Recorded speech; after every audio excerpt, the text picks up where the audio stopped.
Hello बच्चों, welcome back to my channel R M study time. बच्चों, आज हम लोग जा रहे हैं क्लास 8 की साइंस बुक का लेसन नंबर 5 सूक्ष्म जीवों का सामान्य परिचय एवं वर्गीकरण का एक्सरसाइज करने। अगर इससे प्रीवियस वीडियो जो आपने नहीं देखी है तो उसे आप प्लेलिस्ट में चेक कर लें, आपको वहां पर सभी चैप्टर्स की एक्सरसाइज मिल जाएगी। अगर वीडियो आपको पसंद आए या हेल्पफुल लगे तो प्लीज़ लाइक करें। तो चलो वीडियो स्टार्ट करते हैं।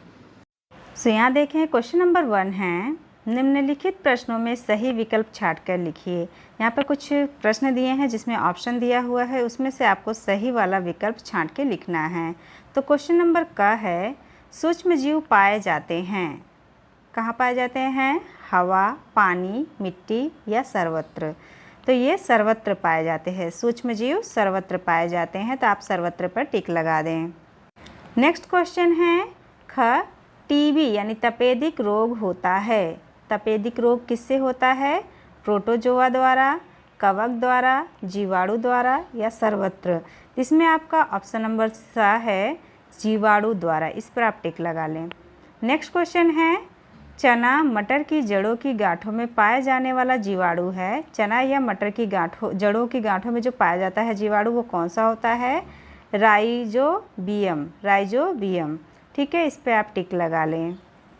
नेक्स्ट क्वेश्चन है, कुकुरमुत्ता है। कुकुरमुत्ता क्या है? कवक, शैवाल, जीवाणु, प्रोटोजोआ। इसमें आप अ पे टिक लगाएं। कवक। कुकुरमुत्ता क्या है? एक कवक है। नेक्स्ट क्वेश्चन है, पेचिश रोग होता है। पेचिश रोग किससे होता है? अमीबा द्वारा, पैरामीशियम द्वारा, एंट अमीबा द्वारा और प्लाज्मोडियम द्वारा। इसमें आप स पे टिक लगाएं। एंट अमीबा द्वारा पेचिश रोग होता है। किसके द्वारा? एंट अमीबा द्वारा। नेक्स्ट क्वेश्चन है, रिक्त स्थानों की पूर्ति करो। सेकंड क्वेश्चन आपका है रिक्त स्थानों की पूर्ति करो। तो यहाँ पर जो है आपको रिक्त स्थान भरने हैं। क है, सूक्ष्म जीवों को देखने के लिए डैश की आवश्यकता होती है। सूक्ष्म जीवों को देखने के लिए सूक्ष्मदर्शी की आवश्यकता होती है। तो यहाँ पर आप सूक्ष्मदर्शी फिल कर दें। ख है, जीवाणु द्वारा नींबू के पौधों में डैश नामक रोग होता है। जीवाणु द्वारा नींबू के पौधों में कैकर नामक रोग होता है। कैकर फिल कर दें। ग है, प्रथम प्रतिजैविक दवा पेनिसिलिन थी। प्रथम प्रतिजैविक दवा पेनिसिलिन थी। यहाँ पर आप पेनिसिलिन फिल कर दें। नेक्स्ट है, डेंगू रोग डैश मच्छर के काटने से होता है। डेंगू रोग टाइगर यानी एडिस इजिप्ट मच्छर के काटने से होता है। यहाँ पर आप इसे फिल कर लें। नेक्स्ट है, हैजा रोग दूषित डैश से फैलता है। हैजा रोग दूषित जल भोजन से फैलता है। नेक्स्ट है, राइजोबियम जीवाणु डैश का स्थिरीकरण करते हैं। राइजोबियम जीवाणु किसका स्थिरीकरण करते हैं? नाइट्रोजन का। तो राइजोबियम जीवाणु नाइट्रोजन का स्थिरीकरण करते हैं। तो आप इन सबको जो ऑरेंज कलर में इसे फिल कर लें अपनी बुक में। नेक्स्ट क्वेश्चन है, सही कथन के आगे सही का निशान लगाएं तथा गलत कथन के आगे गलत का निशान लगाएं। यहाँ पे कुछ सेंटेंसेस दिए हैं, आपको सही और गलत का टिक लगाना है। क है, सभी सूक्ष्म जीव हानिकारक होते हैं।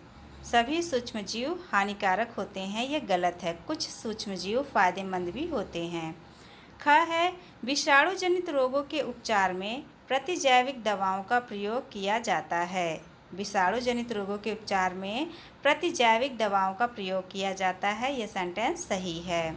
मार्केला नामक कवक का उपयोग भोजन के रूप में होता है। मार्केला नामक कवक का उपयोग भोजन के रूप में होता है, यह कथन सही है। तो आप सही का निशान लगा दें। पोलियो का टीका ड्रॉप के रूप में पिलाया जाता है। आप लोगों ने भी पिया होगा पोलियो का टीका, ये ड्रॉप के रूप में पिलाया जाता है, यह कथन सही है। नेक्स्ट है, चेचक एक संक्रामक रोग है। चेचक एक संक्रामक रोग है, यह भी सही है। तो इसमें सिर्फ का गलत है, बाकी सभी सेंटेंसेस सही हैं।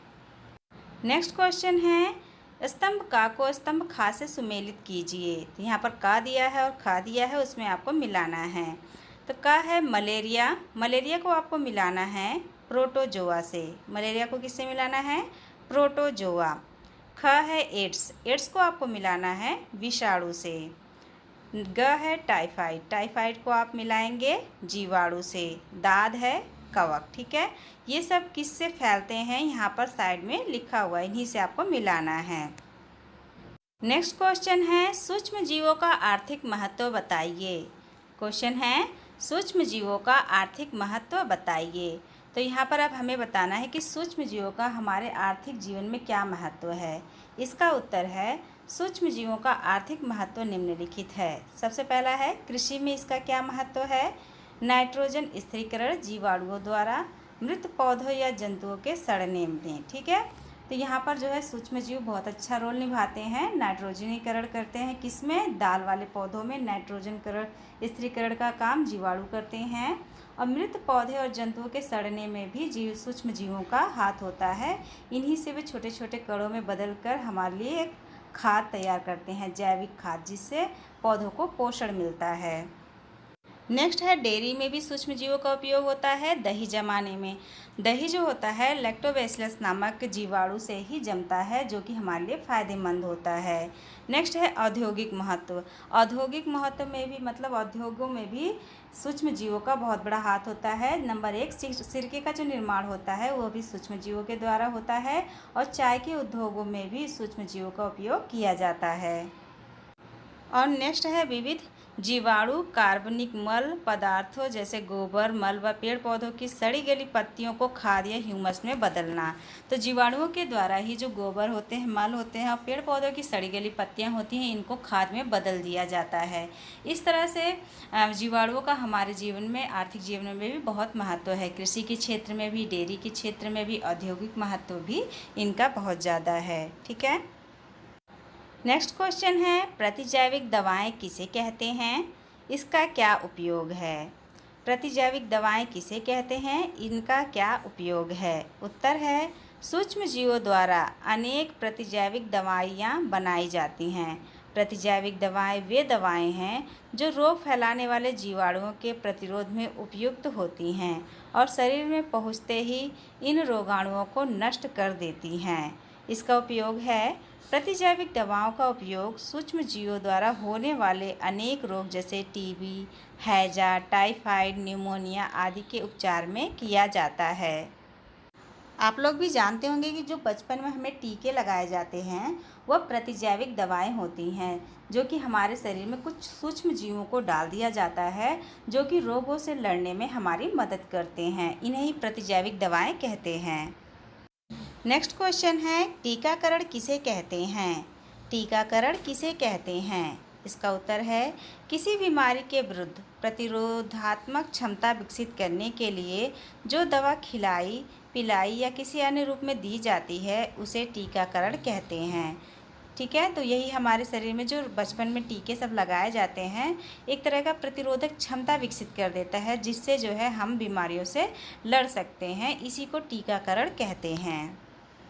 नेक्स्ट क्वेश्चन है सूक्ष्म जीवों से होने वाली बीमारियों तथा उनके बचाव के तरीके बताइए। सूक्ष्म जीवों से होने वाली बीमारियों तथा उनके बचाव के तरीके बताइए। इसका उत्तर है सूक्ष्म जीवों से होने वाली बीमारियों तथा उनके बचाव के तरीके जंतुओं की भांति पौधों में भी सूक्ष्म जीवों द्वारा अनेक रोग हो जाते हैं। फर्स्ट है गेहूं की गेरुई कवक द्वारा, गेहूं का गंडूरा रोग कवक द्वारा, नींबू का कैकर जीवाणु द्वारा। ये सभी रोग जो है सूक्ष्म जीवों द्वारा पेड़ पौधों में भी हो जाते हैं। उनसे बचाव के तरीके मलेरिया, डेंगू, चिकनगुनिया, जापानी मस्तिष्क ज्वर एवं एक्यूर इंसेफ्लाइटिस सिंड्रोम बीमारी से बचने हेतु मच्छर रोधी दवाओं का प्रयोग करें एवं गड्ढों, खेतों में नीम की खली का प्रयोग करें। सेकंड है शरीर को अधिक ढक कर रखें। मलेरिया, डेंगू, चिकनगुनिया, जापानी मस्तिष्क ज्वर ये सभी बीमारियां मच्छरों के द्वारा होता है, इसलिए हमें मच्छरों से बच के रहना चाहिए। और जहां भी गड्ढों में पानी इकट्ठा हो वहां पर हमें मिट्टी का तेल या पेट्रोल डीजल कुछ डाल देना चाहिए, जिससे वो मर जाएंगे। और खेतों में नीम की खली का प्रयोग करें ताकि मच्छर कम से कम पनपे और शरीर को ढक कर रखें। नेक्स्ट है घर के आसपास गंदा पानी न इकट्ठा होने दें। शुद्ध जल का प्रयोग करके तथा रोगवाहक यानी मक्खी मच्छर से बचाव और स्वच्छता की आदतों को अपना करके हम हैजा, अमातिसार, पेचिश, पीलिया आदि रोगों से ग्रसित होने से बच सकते हैं। नेक्स्ट है व्यक्तिगत स्वच्छता, जैसे स्नान, शरीर की सफाई, हाथ को साबुन से धोना, खांसी आने पर लोगों का मुंह पर रुमाल रखना आदि। यह सब नियम अपनाकर हम कई सारे सूक्ष्म रोग जीवों से होने वाली बीमारियों से बच सकते हैं। इस लेसन में यह बताया गया है कि कुछ सूक्ष्म जीव हमारे लिए फ़ायदेमंद हैं और कुछ सूक्ष्म जीव हमारे लिए हानिकारक या बहुत ही घातक सिद्ध होते हैं, तो हमें उनसे बचकर भी रहना चाहिए और अपने आप को साफ़ सुथरा और अपने पर्यावरण को भी साफ़ सुथरा रखना चाहिए। सो ये इस पूरे चैप्टर की फुल एक्सरसाइज थी। आई होप कि वीडियो आपके लिए हेल्पफुल होगी। अगर पसंद आए तो प्लीज़ लाइक करें। So it's enough for the day. We will meet again in next video. Thanks for watching this video.